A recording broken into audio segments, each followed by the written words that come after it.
Okay, sorry about that. I'm not an active YouTube uploader, so it only lets me upload 10 minutes at a time.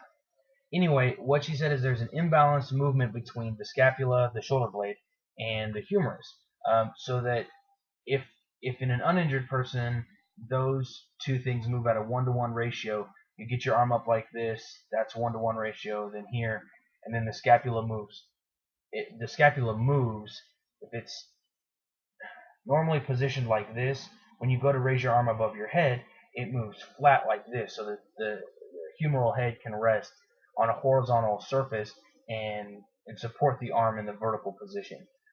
Gideon's doesn't do that, so that when we have to manually move those things, and his wants to overcompensate, and because he can't move the humerus enough, the scapula wants to move out and push that arm up more than it's supposed to. So anyway, um, there's some things that we do with this stretching that to help minimize those effects. Anyway, when we were talking about surgery, she said that he is functional right now. He could live his day-to-day life, comb his hair, put his clothes on, drive, work a keyboard, work a computer, brush his teeth, all those kinds of things. She called those his functional life skills. Now that doesn't mean he'll be, a shortstop for the Cardinals or whatever, but he can function in society. Now, because he can't fully do those things, he would have to do some of those activities assisted, or not as easily as other people. He is functionally disabled, um, which goes toward a completely separate issue. But anyway, but he could function without the surgery, without any other interventions. He could function in day-to-day life. So that was just a huge blessing and a huge positive thing to hear from the doctor. I was ecstatic about that. So anyways, then we were talking. She said the goal of the shoulder and the goal, this whole assembly is to put your grabber in as many places in space as you possibly can. Well, Gideon's obviously can only come to a certain point. It's kind of right in this region. Um,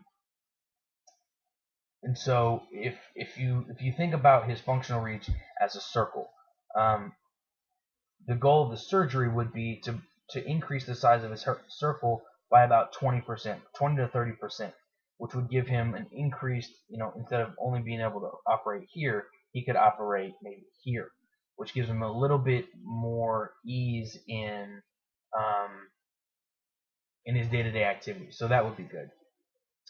She said one of the risks. She said though we do still have quite a bit of time before the surgery has to happen. She wants to wait. What I gathered, as much as 2 or 3, maybe even 2 or 3 years, to see where he goes and how he functions and what he gains, because we're still inside the window of spontaneous recovery, which is also a great thing. I thought we were kind of getting close to the end on that. She said right now one of the risks if we do the surgery is that we could move his functional bubble from the center line, which is, he can bring his hands together and do all those kinds of things, moving that out, because she has to be exact with where she transfers that tendon, or she moves him from being able to do this to only being able to do this. And so then his left arm, she just shifts his bubble, she doesn't increase it. That's why she still wants to wait. And I'm very thankful that she's conservative before she goes cutting my kid up. So I'm very excited about that. Like I said, we still have some time to address the surgical issue. And then we talked about some things that we could do in the meantime. What she wants to do now is, since the humerus and the scapula are in good relative position to each other, she said it's time now to start strengthening the shoulder, to start building a muscle base there, so that when we do the surgery, or if and when we do the surgery, it's as successful as possible. And she said some good things to do would be swimming lessons. Excuse me. She said any push and pull activities, opening drawers. If I could get him to do push-ups or upright rows or flies or military press, any of those kinds of things that you would do as a football player to strengthen your shoulders and your back muscles. That's what we really need to do for Gideon. But anyway, so we'll have to figure out how those things are going to work. And she said there's a neurological aspect since he didn't have to do pattern crawling, basically learning how to move his limbs in opposite directions. He circumvented that and went right from scooting on the floor to walking. Um, she said if we wanted to try, she said good luck. If we wanted to try that, that would help his ability to be a better, runner and sports player and make it easier for him to walk. Because she said right now he'll probably have a little bit of a swagger in the way he walks because he didn't have to go through that pattern crawling.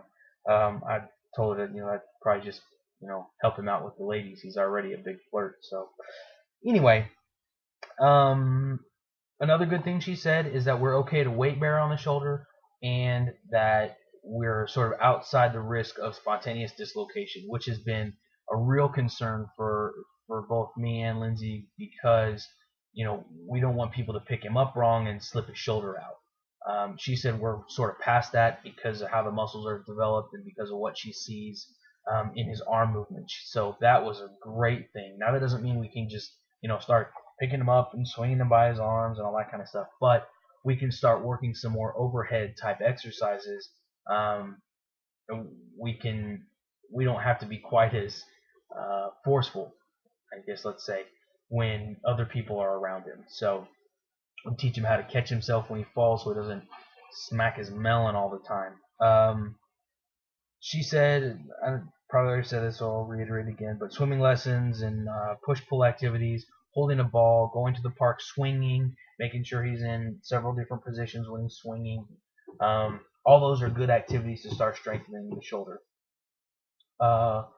She said there will be one downside, and that will be that there will be some foreshortening of this upper arm bone because the nerves are related to bone growth. And so she said, it'll continue to grow until he's done growing at 18 or 19, whatever. But this left arm will be a little bit shorter than the right arm. And she gave us some things to do when he starts being able to use a computer and that kind of stuff. Excuse me. So anyway, all in all, it was really good news. It was really a great visit, and we don't have to go back for another 6 months, which is good. So we were very, very pleased and just really thankful and praise God that we've come this far, and Gideon's made such good progress, and we hope he continues to make that. So anyway, if you have any other questions, just post them either down here or below in this area, right? Anyway, I'm new at this YouTube thing too, so just post them down below or put them on my Facebook or whatever, and I will answer them to the best of my ability. So anyway, thanks for watching, and I hope that gave you all the information that you were looking for, maybe a little that you weren't, and we'll see you later.